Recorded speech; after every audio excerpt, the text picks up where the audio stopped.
Hello. इस video में हम लोग बात करेंगे टाइम एंड वर्क के बारे में। टाइम एंड वर्क के क्वेश्चंस को सॉल्व करने के लिए फ्रैक्शन अप्रोच, परसेंटेज अप्रोच और एलसीएम अप्रोच होता है। इसमें हम लोग बात करेंगे फ्रैक्शन अप्रोच की। जो सबसे बेसिक फॉर्मेट रहता है टाइम एंड वर्क के अंदर, उसमें क्वेश्चंस आपको कुछ ऐसा दिख जाता है। तो टाइम एंड वर्क के अंदर आपको इस तरह के क्वेश्चंस देखने को मिल जाएंगे। You can do a piece of work in 12 days while we can do it in 15 days, and how much time would they be able to complete the work under following conditions। कैसे solve करेंगे इसको? तो इस video में हम लोग fraction approach की बात कर रहे हैं। फ्रैक्शन अप्रोच में क्या करते हैं हम लोग टोटल वर्क को 1 मान ले। ठीक है, हम लोग टोटल वर्क नीडेड, रिक्वायर्ड, जो भी बोलना चाहो उसको आप क्या कंसिडर कर लेते हो? 1 कंसिडर कर लेते हो। अगर ए उस काम को 12 दिन में करता है और टोटल काम 1 है, तो बेसिकली इन 1 डे ए कितना काम कर रहा है? 1/12। और अगर बी 15 दिन में एक काम को करता है, तो इन 1 डे बी कितना काम कर रहा है? 1/15 पार्ट ऑफ इट। तो इन 1 डे ए एंड बी ये कंबाइंडली कितना काम कर रहे हैं? 1/12 प्लस 1/15। और यहाँ पे आप एलसीएम ले सकते हो। इसका एलसीएम 60 आ जाएगा। 5 + 4 ये हो गया 9/60। यानी basically in 1 day A and B together perform 9/60th of work। अब आप खुद सोच लो, अगर 9/60 पार्ट काम का 9/60 पार्ट अगर एक दिन में होता है, तो 1 पार्ट कितने दिन में होगा? 60/9 days। और आपने टोटल वर्क 1 ही कंसिडर किया था, तो आपको कितना दिन लग जाएगा पूरे काम को करने में? अगर ए और बी मिलके करते हैं तो 60/9 days। So that is the most basic question, जिसमें कुछ भी वेरिएशन नहीं रहता है। इसको आप टाइप 1 क्वेश्चन बोल सकते, जिसमें ए भी डेली काम कर रहा है, बी भी डेली काम कर रहा है, और आपको मिलके एक काम को कंप्लीट करना है। अब हम लोग देखते हैं टाइप 2 क्वेश्चन। इसमें अगर थोड़ा सा वेरिएशन करे तो क्या करना पड़ेगा? टाइप 2। तो टाइप 2 में कैसा क्वेश्चन रहेगा? They work on alternate days starting with A. अब क्या हो रहा है कि एक दिन ए काम करता है, फिर एक दिन बी काम करता है, फिर एक दिन ए काम करता है, एक दिन बी काम करता है। तो ए जो है वो काम को 12 दिन में खत्म करता है। तो एक दिन में ए कितना काम कर रहा है? 1/12।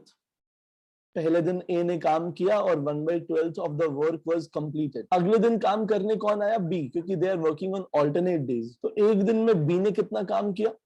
1/15। तो अगले दिन कितना काम हो गया? 1/15 हो गया। तो बेसिकली पहले 2 दिन में कितना काम हो गया? आप इसको फिगर आउट कर लो। Work completed in first 2 days, ये कितना आ जाएगा? 1/12 plus 1/15, and that will be 9/60। 9/60 काम 2 दिन में हो गया। मेरे को कितना काम करना है? 1। ये अपने को पता है कि अपने को टोटल वर्क कितना है। फ्रैक्शन अप्रोच है, टोटल वर्क को क्या मान लिया है? 1। तो जब 2 दिन में 9/60 काम हो रहा है, तो 4 दिन में कितना काम होगा? 9/60 इंटू 2 18/60। 6 दिन में कितना काम होगा? 9/60 इंटू 3 27/60। तो आप ऐसे फिगर आउट कर सकते हो कि 6 बार ऐसा पीरियड चलेगा। मतलब क्या है मेरा, कि अगर 9/60 को मैं 6 से मल्टीप्लाई करता हूं, तो ये 54/60 आ रहा है। अभी भी हम लोग 1 से कम पे हैं।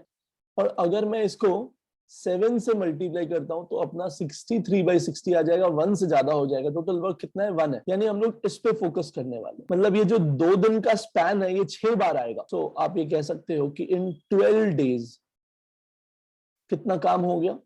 9/60 इंटू 6 इतना काम 12 दिन में हो गया। अब काम बचा कितना?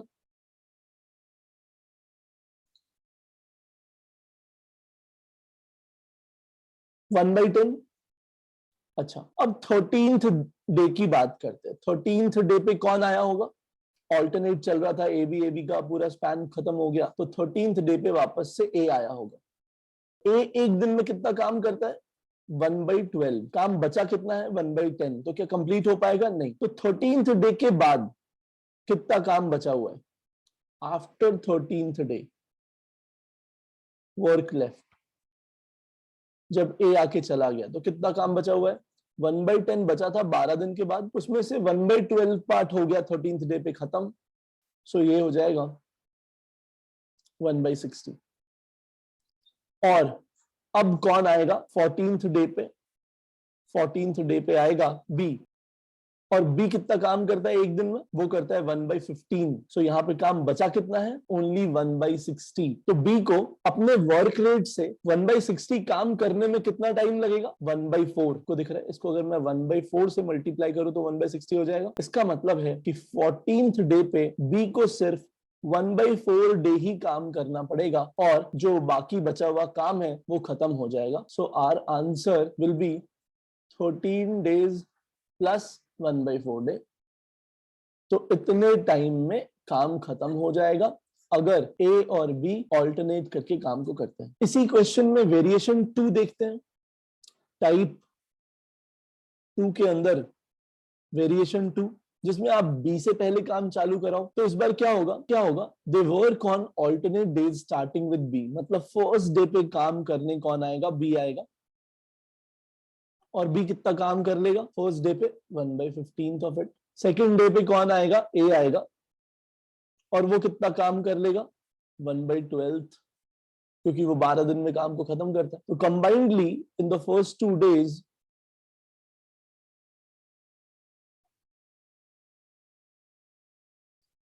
कितना काम हो गया कंप्लीट? अगेन 9/60। तो अब फिर से वही दिख रहा है कि 6 बार ये स्पैन मैं ला सकता हूं, क्योंकि अगर मैं 9/60 को 6 से मल्टीप्लाई करूंगा तो it will be still less than 1। तो इन फर्स्ट 12 डेज कितना काम हो गया?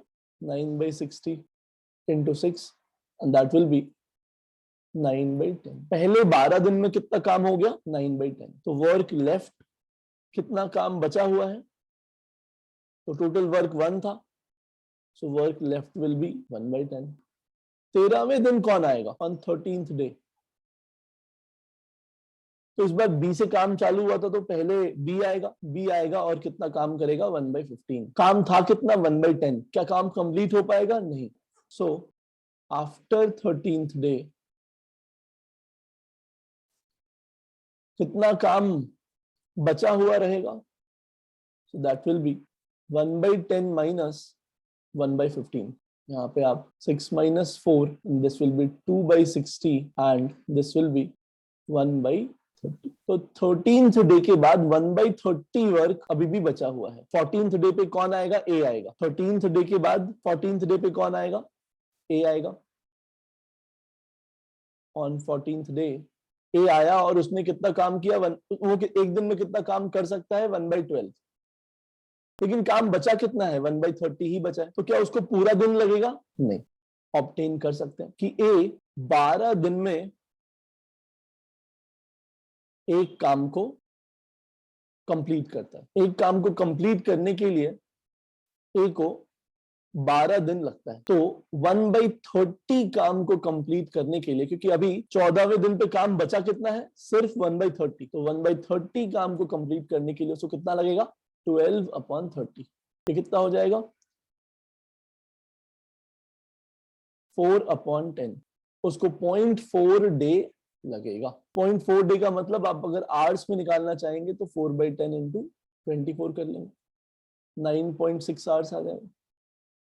तो 13 दिन तो पूरा लग चुका था और 14वें दिन कितना आवर्स लगेगा? 9.6 आवर्स, या आप 4/10 डेज बोल सकते हैं। So our answer will be 13 days and 9.6 hours या 13 days and 4/10 day more. So ये टाइप 2 है। अगले वीडियो में हम लोग LCM अप्रोच और परसेंटेज अप्रोच देखेंगे। Thank you.